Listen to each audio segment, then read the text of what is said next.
Oke, lanjut kita ke materi yang tadi. Mohon maaf karena kesalahan teknis. Jadi dia tadi sempat nge-freeze.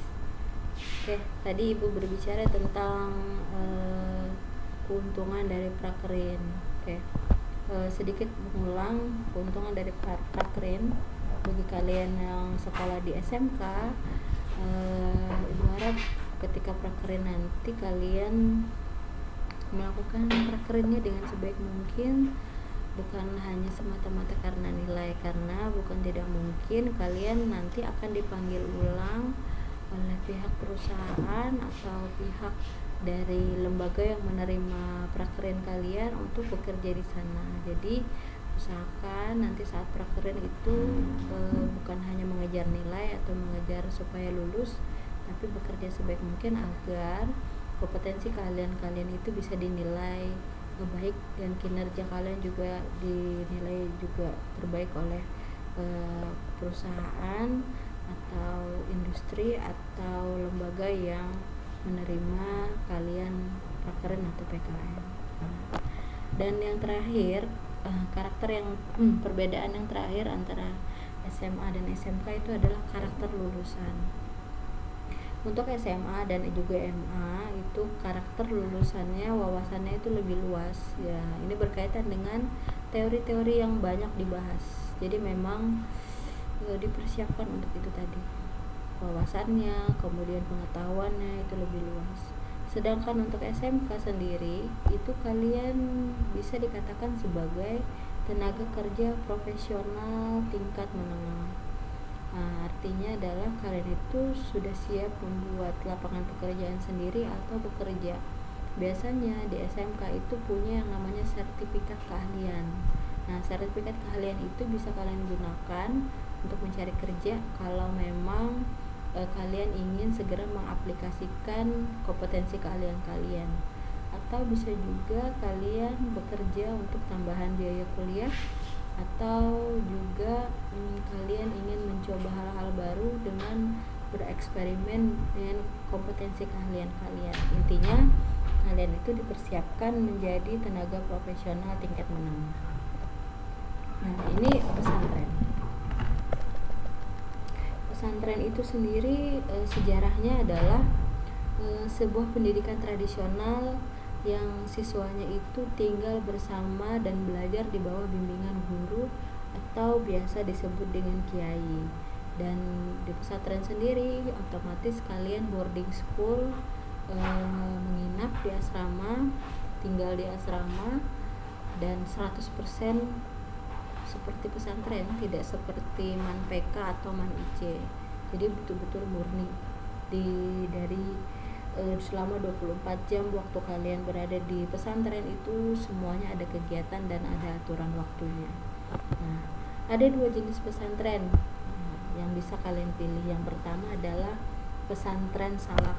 Nah, pesantren salaf ini salah satunya adalah pesantren Al-Banjari di Balikpapan.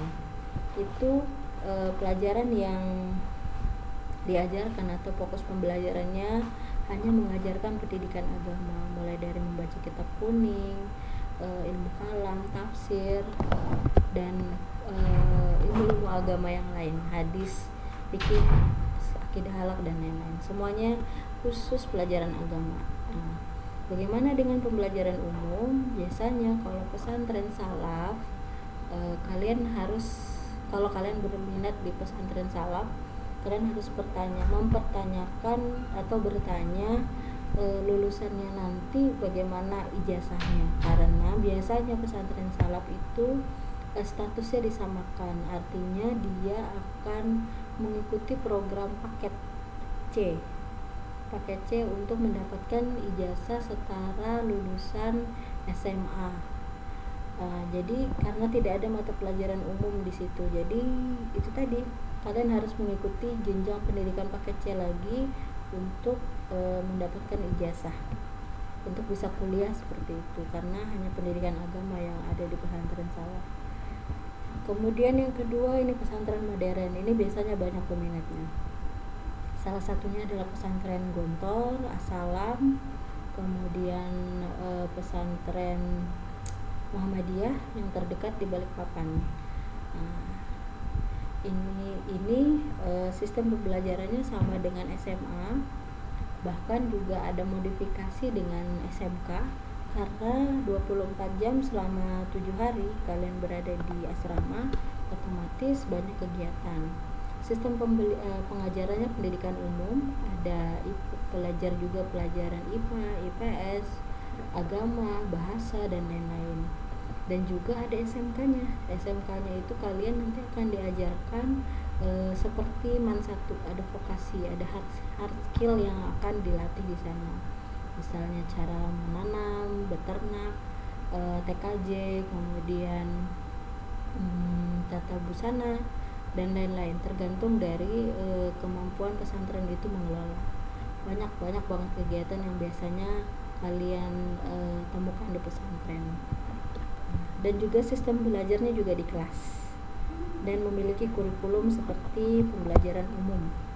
Nah, ini pesantren ya, ada pesantren salaf dan pesantren modern. Jadi kalau mau masuk pesantren, lihat dulu kategori pesantrennya, jangan asal masuk. Karena kalau kalian tidak mau mengulang kedua kali, maksudnya tidak mau mengulang mengikuti paket C, maka pilihlah pesantren modern. Tapi kalau kalian ingin memperdalam ilmu agama, silahkan kalian pilih pesantren salaf, seperti itu. Lanjut, nah ini mata pelajaran di pesantren. Nah, mapelnya sangat beragam, tidak ada keseragaman antara satu pesantren dengan yang lain. Nah, ini yang ibu katakan sebelumnya.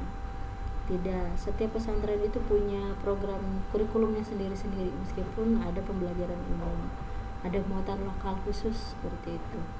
Nah, di pesantren biasanya sumber belajarnya itu berbahasa Arab, makanya lulusan pesantren itu mahir sekali bahasa Arabnya dan juga bahasa Inggris biasanya, karena mereka punya hari-hari khusus untuk menerapkan bahasa Inggris di keseharian, dan bahasa Arab itu wajib, seperti belajar bahasa Indonesia. Sebutan siswa yang belajar disebut dengan santri, dan mata pelajaran yang dipelajari ada 11 secara umum, bahkan bisa bertambah, bisa sampai 20 mungkin, bisa sampai 15, itu tergantung dari pesantren masing-masing. Ini belum dengan mata pelajaran umum, ini hanya mata pelajaran agama saja, belum lagi dengan mata pelajaran vokasi atau kejuruan. Lanjut. Nah, ini prospek masa depan menjadi seorang santri. Yang pertama, kalian jelas nanti akan ahli dalam berdiplomat atau berdakwah, bisa menjadi tenaga pengajar. Guru-guru kita di MTS itu banyak yang lulusan pesantren. Kemudian best speaker, learn from speech, karena di pesantren itu biasanya kita diajarkan untuk sering berpidato. Jadi jangan salah, kalau lulusan pesantren itu biasanya memang lebih mahir dalam menyampaikan aspirasi atau pidato, makanya mereka dikatakan diplomat berdakwah. Itu modal awalnya mereka, karena mereka sering banget berpidato di depan santri-santri yang lain, bahkan di depan kiai-kiainya. Kemudian mampu bekerja sama dalam tim, jelas, karena kehidupan mereka selama 24 jam 7 hari itu di dalam satu lingkup bangunan, otomatis rasa persaudaraan, kerja sama tim itu akan lebih kuat dan lebih melekat. Biasanya anak-anak pesantren itu jiwa sosialnya agak lebih tinggi dibandingkan yang lain. tidak individualis seperti itu. Kemudian yang kelima adalah mudah berinteraksi. Nah, ini berkaitan dengan karena mampu bekerja sama dalam tim. Menjadi penulis handal, wajar ya, karena kegiatan hari-hari mereka itu tidak ada menggunakan gadget, tidak ada menggunakan laptop, tidak ada menggunakan HP, semuanya itu murni menggunakan buku. Kalaupun menggunakan media internet itu dibatasi, karena yang sumber utama belajar itu sebenarnya ada di buku, bukan di internet. Memang internet menyediakan berbagai informasi, tapi bukulah sumber informasi yang paling utama. Menjadi guru privat dan tetap bisa melanjutkan kuliah. Kuliahnya pasti di YIN? Enggak juga, ada juga kuliah-kuliah universitas-universitas yang lain seperti itu. Nah, kemudian lama belajar